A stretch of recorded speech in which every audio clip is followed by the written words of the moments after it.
Dark Discoveries is a podcast that dives into the darker corners of history, mystery, and the downright bizarre. We discuss real events that may include graphic details, adult themes, and strong language, not suitable for all ages. Listener discretion is strongly advised. We're here to inform, entertain, and maybe make you laugh nervously in public, but never to glorify criminals or make light of victims. Our research is thorough, but hey, we're not perfect. We don't claim to be historians, so if we get something slightly off, blame Jackie. All opinions are our own, and sometimes even those are questionable.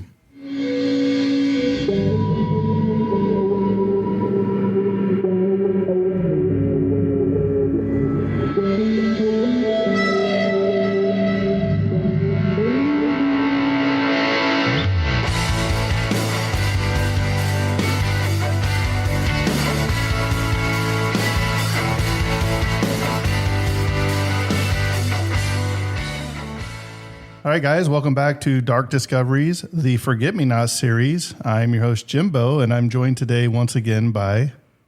By or with? Dustin.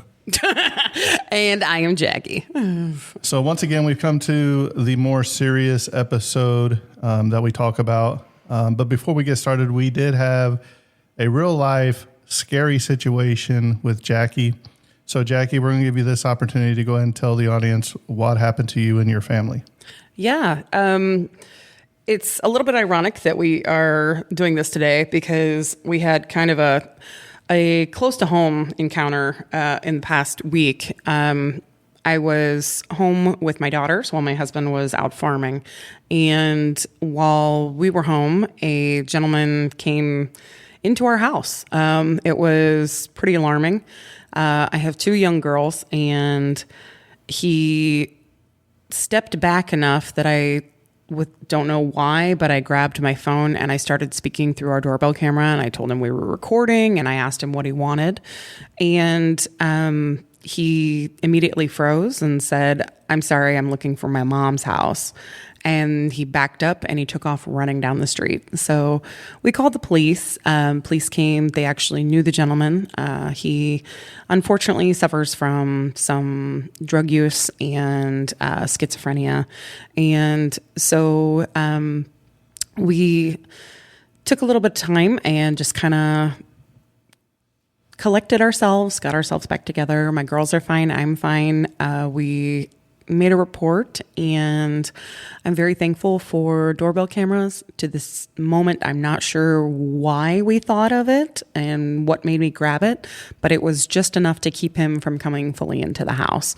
So the fact that we are covering some forget-me-nots kind of hit me a little bit closer this week, just because I'm a mom, I have young girls, and there is real things in the world. I live in a really nice little part of town, never had a problem, and we're very grateful that it turned out the way that it did. I'm okay. My girls are okay. Just, keep your doors locked. Even in small towns, things happen, and it's one of those things you just never really know what someone else is going through or where they've been. So just take a moment, keep yourself safe. Make sure your doors are locked when you go places. Do that with your car. Sitting in your car, one of the first things you should always do is lock your doors. I know a lot of us sit there when we grab a bite to eat or we fill up our gas things.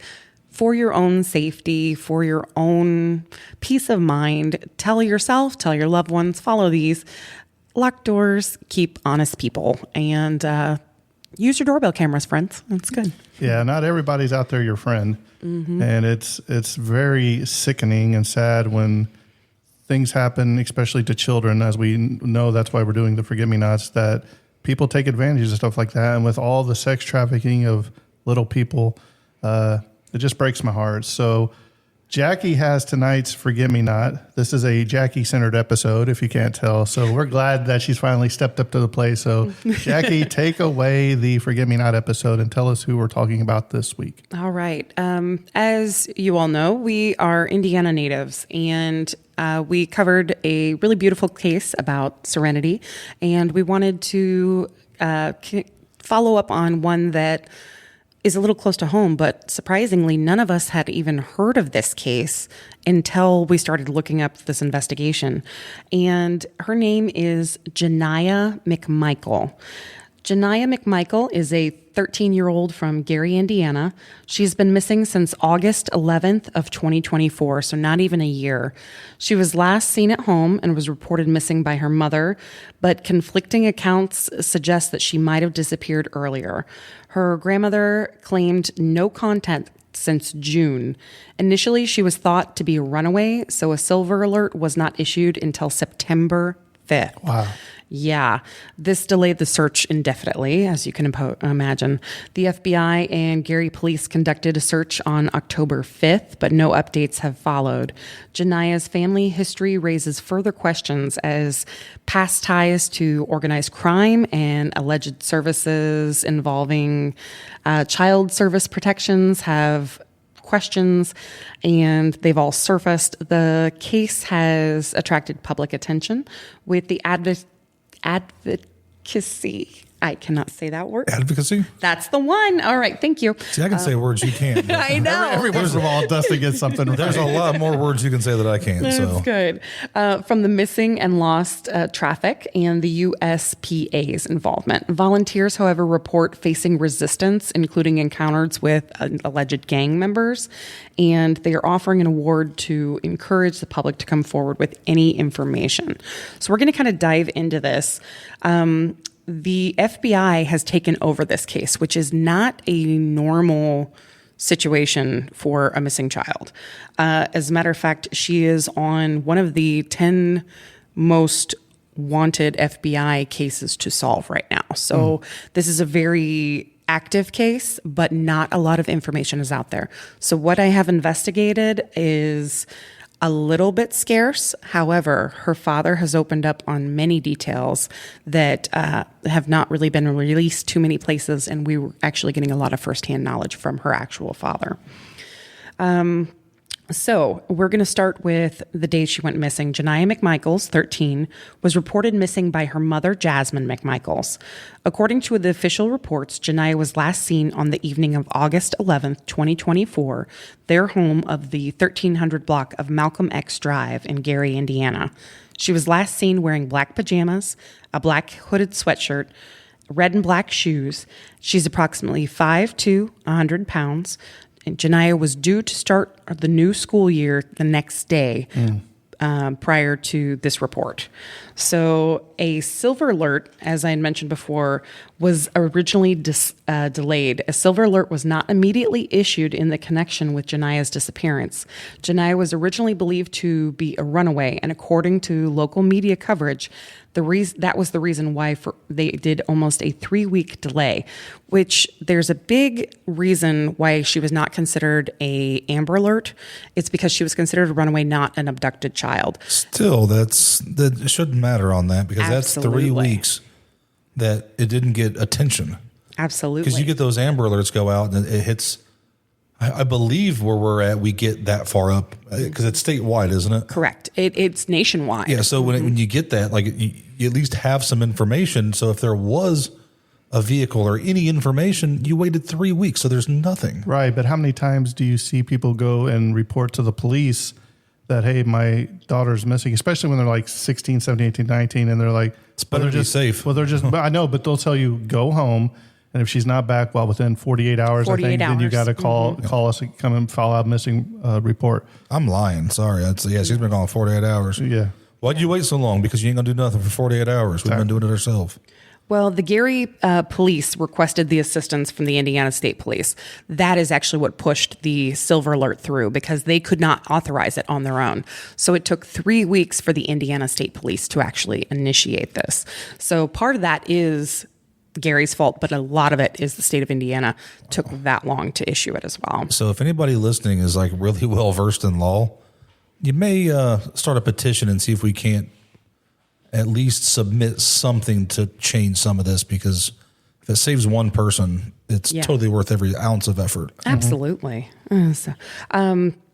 Unfortunately, due to the delays, one in reporting, two in the initial silver alert going out.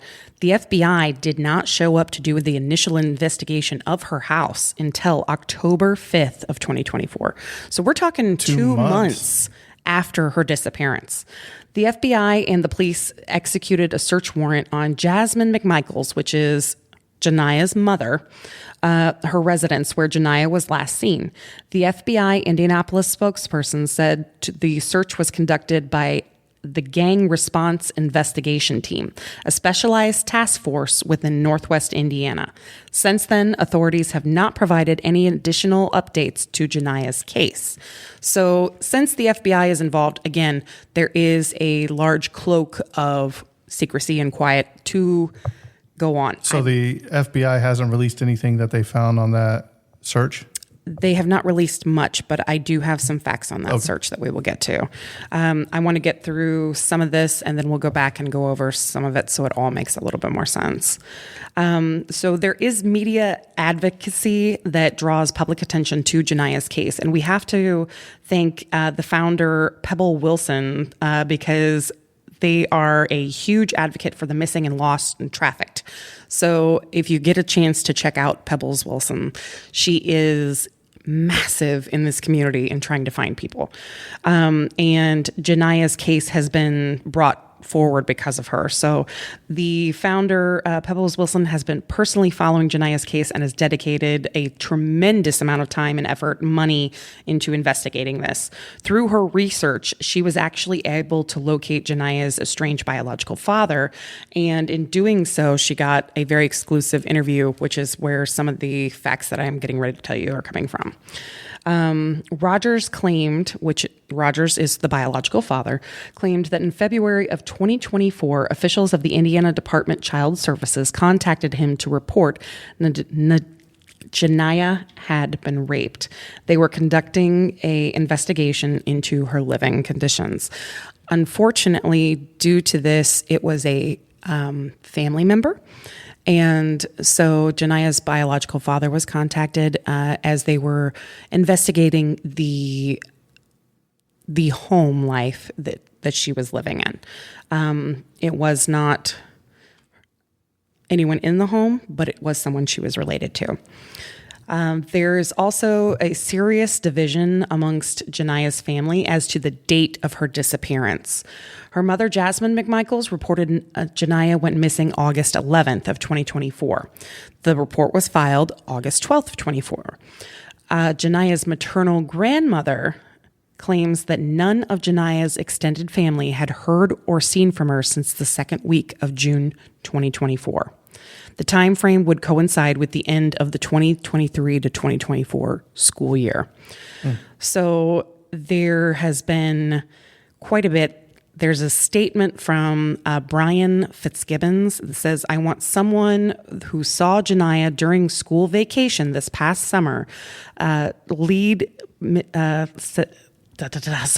someone aside from her mother." So they need someone besides mom to step forward and say that she's actually been seen during this time. So technically, she could have been missing a month before exactly the date that they say she went missing. Yes, and it was all contact, text messages, phone calls, everything. And she was a very devoted person to her grandmother. So the fact that the grandmother is saying, I haven't heard or seen her for over 2 weeks, something's wrong. Yeah, the grandma's not going to play no games. She's going to be out there. Exactly. Grandma I've is not, mom. I've not seen her. It's like my kids, man. If let's say me and my wife said something, they're like, "Well, I'm going to tell Nana and Papa," and you're like, "Oh no, now I'm in trouble." Exactly. There's just a special bond between a grandparent and their grandkids. Yes. According to Pebble Wilson's, the extended family says that throughout the summer, they repeatedly asked Jasmine McMichael where Ja'Niyah was, and McMichael would dodge the questions. The family claimed to previously have regular phone calls and video calls with Ja'Niyah, so not hearing from her for weeks was a dramatic departure from her day-to-day routine. The fact that Ja'Niyah's extended family is publicly claiming that they have not heard from her since the beginning of June is cause for grave concern, particularly given that the mother's residence had a current search warrant executed on it, and the alleged DCS investigations ongoing. So there's quite a bit of cover up on, I believe, the family mother side, not the actual family, the mother side. There's some very misleading. So there's information talking about coming video out. calls, and so I'm assuming she had a cell phone. Yes. Did it ring? Did it just go straight to voicemail? Disconnected? That's probably information that hasn't been released, I would say. Because It has not been- that's going to tell you a lot of what's going on. Because if it's dead, you're going to get one thing. If it's ringing, it's somewhere. Yes. But if she went missing, was. does she even have her charger with her, though? Well, I'm just Right. saying. Like I said, like I said, there's just too much there to even try to start diving into. Right. Yes. Well, there has been massive search and volunteer organizations coming forward trying to find Ja'Niyah. However, they've been met with a lot of resistance. Volunteers say they've been met with dangerous resistance in their search for Ja'Niyah. According to the Missing, Lost, and Trafficked, a pair of women attempted to search some abandoned properties that are within 100 yards from where Ja'Niyah lived and was last seen. While conducting their searches and publicly video and publishing live video on Facebook, the group says they were encountered by dangerous gang members guarding the abandoned properties, and warning shots are being fired every time they approach. Who wouldn't want to find a missing girl, though? Oh, well, that's someone that has something to hide. Something to hide, right? May Absolutely. not be that, but drugs or something. That too. There's a lot to it, but And an abandoned property with gang-related activity, who knows what's going on in there there. can be a lot. Yeah. The speculation of a link between Ja'Niyah's disappearance and organized crime is not entirely unfounded.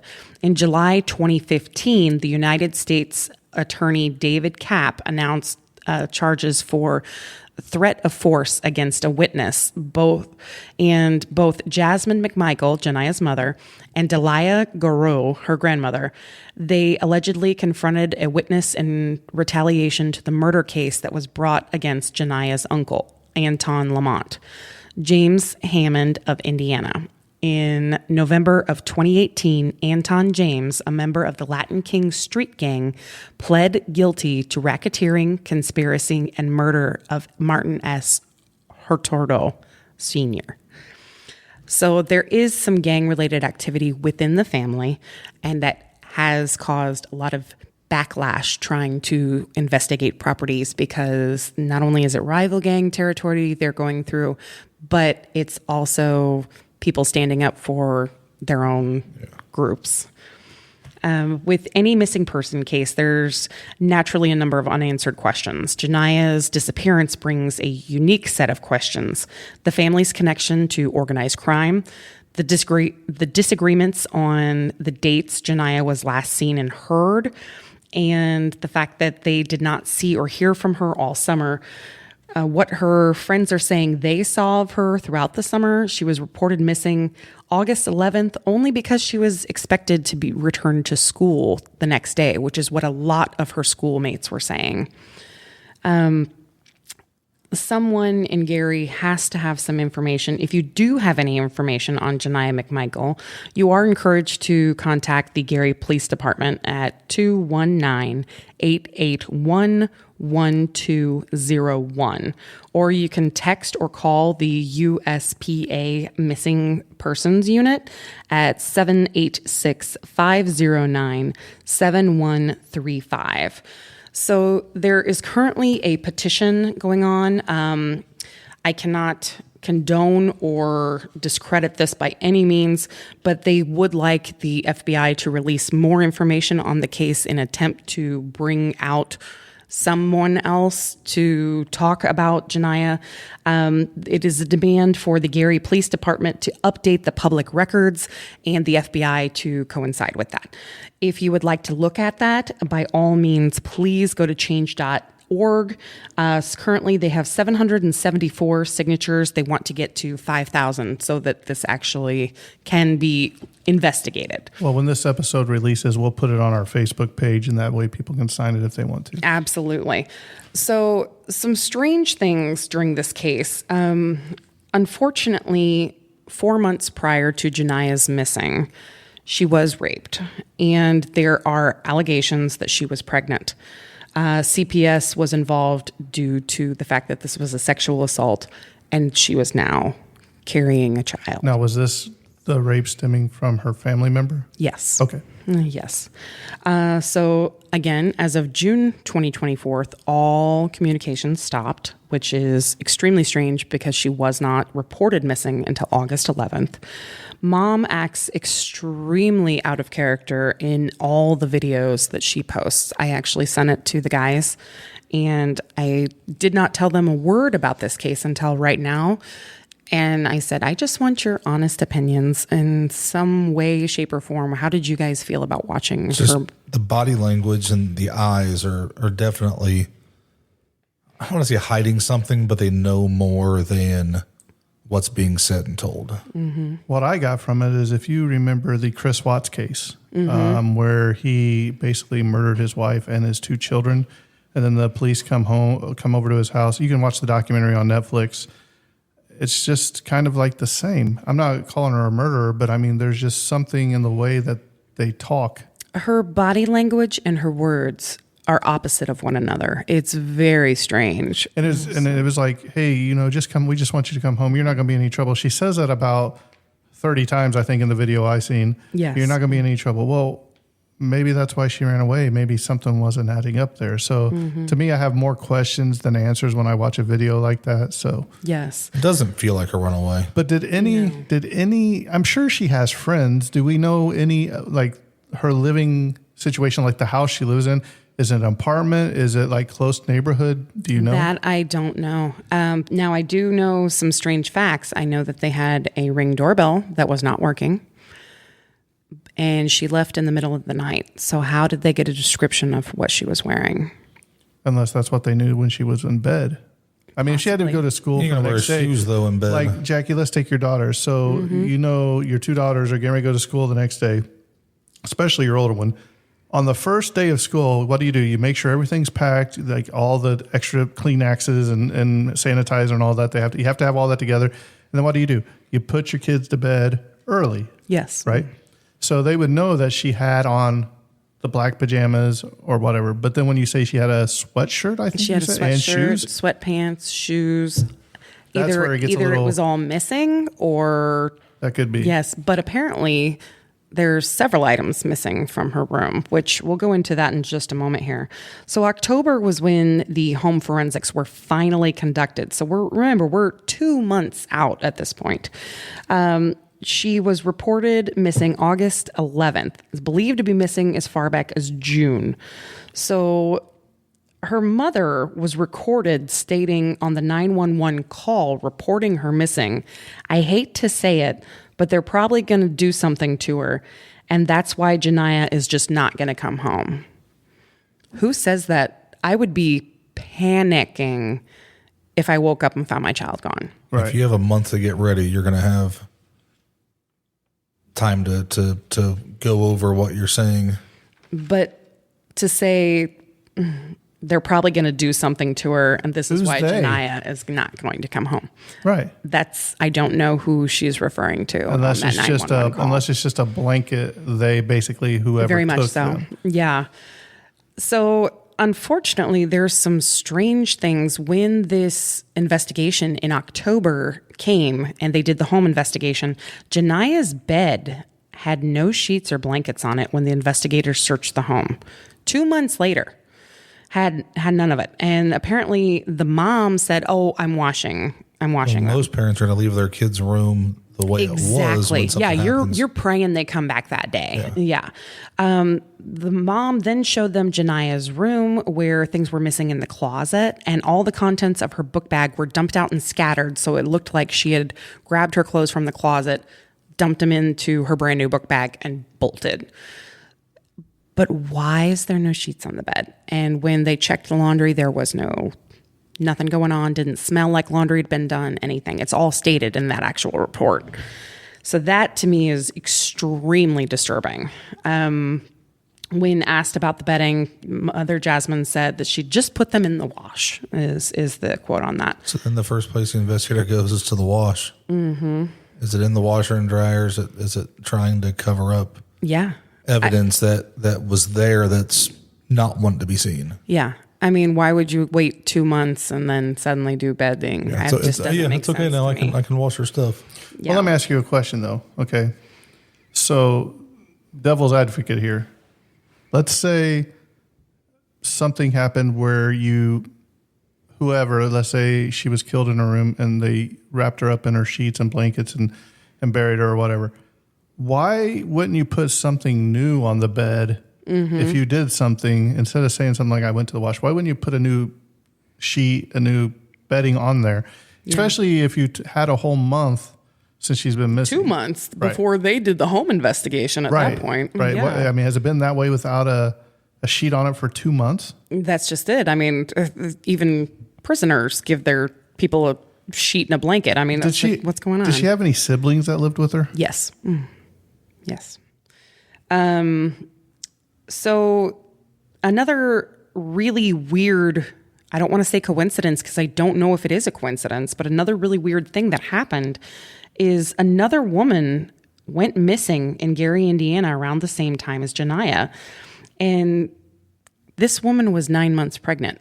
It is suspected that Ja'Niyah was 4 months pregnant upon disappearing. Is it possible that they both have been abducted into some kind of trafficking or something for their child?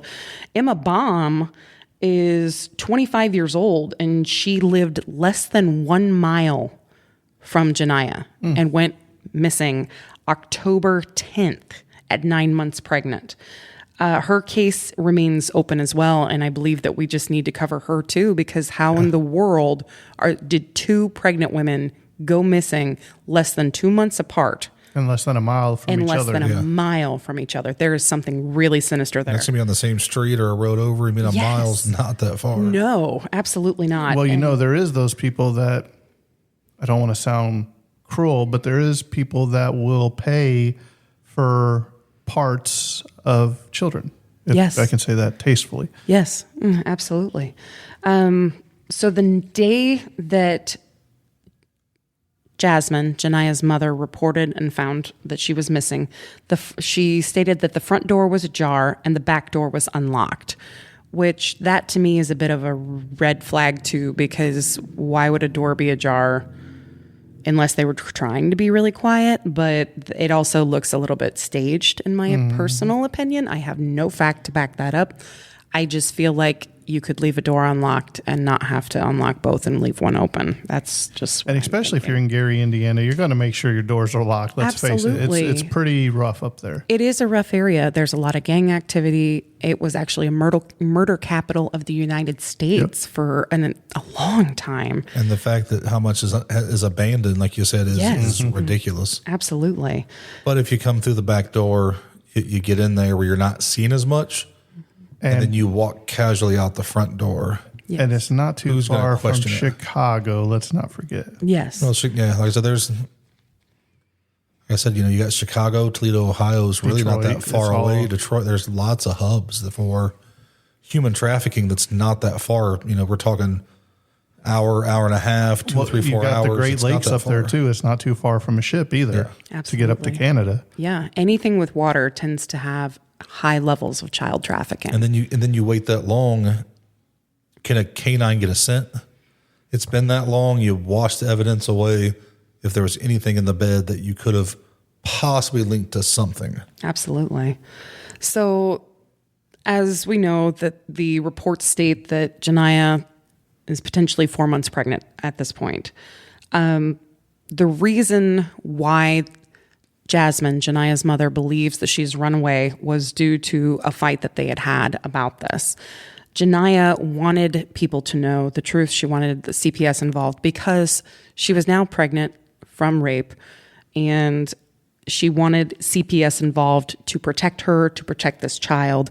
And Jasmine, her mother, was trying to cover everything up. So it stemmed a massive fight. This is from Jasmine, a massive fight between her and Ja'Niyah the night before she left. But this is all just speculation that she was pregnant, right? Is there any doctor's orders, appointments, anything that can verify that she was? Her father reports that she was. And CPS was involved due to the rape allegations. She wanted CPS to continue to be involved because she became pregnant due to this. So Ja'Niyah's biological father knew that she was and was trying to help her. And Ja'Niyah's mother, Jasmine, did not want this to come to light. So I don't know any more than that, and I cannot find any more than that. So we don't want to speculate, as this is still an ongoing investigation that is open. And again, we are all for bringing children home. Any way, shape, or form, let's give this family some peace. I know Ja'Niyah's grandmother is begging for some answers.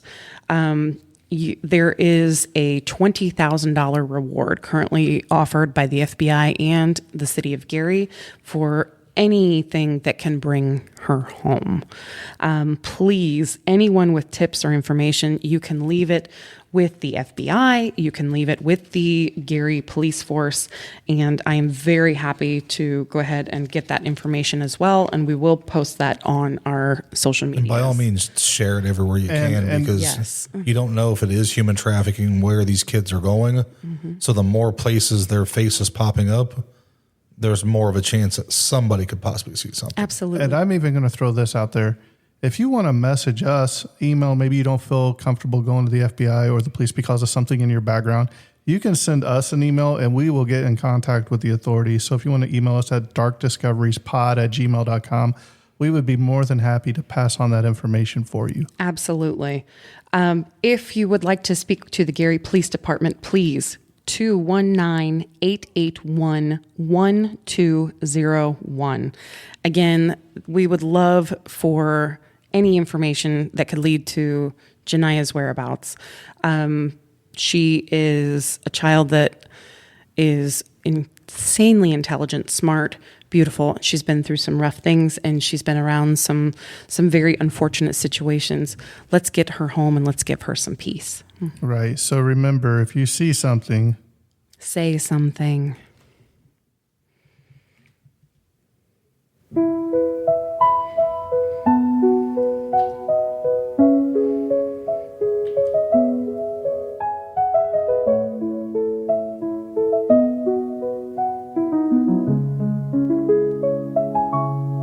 In the shadows where whispers dwell, voices silent, in darkness they fell.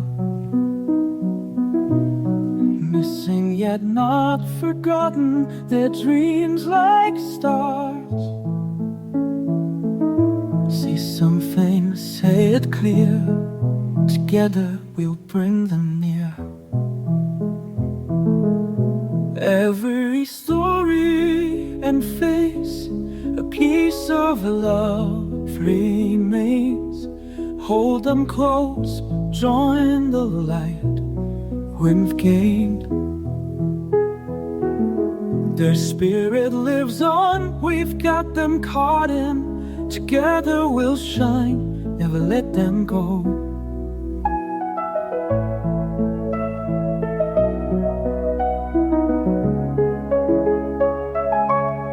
Through the night, their memories guide. A gentle touch, a whispered goodbye.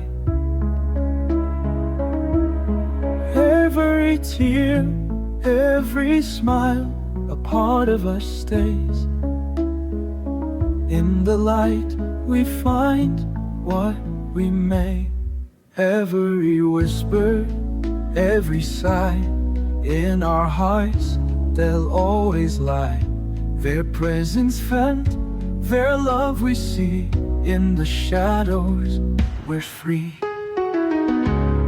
Every story and face, a piece of love remains.